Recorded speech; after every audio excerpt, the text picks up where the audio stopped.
వైష్ణవి అయితే వాళ్ళ నాన్నని చూద్దామని చెప్పేసి అయితే తన రూమ్లోకి వస్తూ ఉంటుంది. ఇంతలో అక్కడ ఉన్న వరలక్ష్మిని చూసి ఒక్కసారిగా షాక్ అయిపోతుంది. ఏంటి ఈ ఆంటీ మా నాన్న దగ్గర ఉంది అని చెప్పేసి అయితే అనుకుంటూ ఉంటుంది. ఇంతలో అక్కడ ఉన్న వరలక్ష్మి అయితే ఏవండి మన ఇద్దరికి విడాకులు అయిపోయినా సరే మన ఇద్దరం ఇంకా భార్యాభర్తలమేనంట అని చెప్పేసి అయితే అంటూ ఉంటుంది. ఆ మాటలు విన్న వైష్ణవి అయితే ఒక్కసారిగా షాక్ అయిపోతుంది. ఏంటి వీళ్ళిద్దరూ భార్యాభర్తలా అని చెప్పేసి అయితే అనుకుంటూ ఉంటుంది.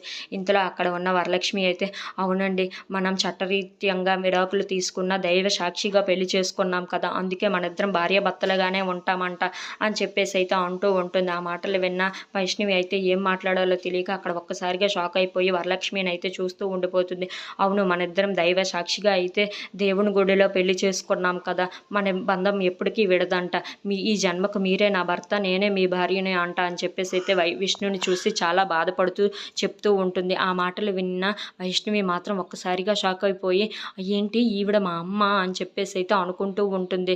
ఇంతలో అక్కడ ఉన్న వైష్ణవి అయితే ఏంటి అయితే ఇన్నాళ్ళు ఎందుకు మా డాడీ నా దగ్గర ఈ విషయం దాచారు, ఈవిడే మా అమ్మ అని ఎందుకు చెప్పలేదు అని చెప్పేసి అయితే అలా ఆలోచిస్తూ అయితే ఉండిపోతుంది.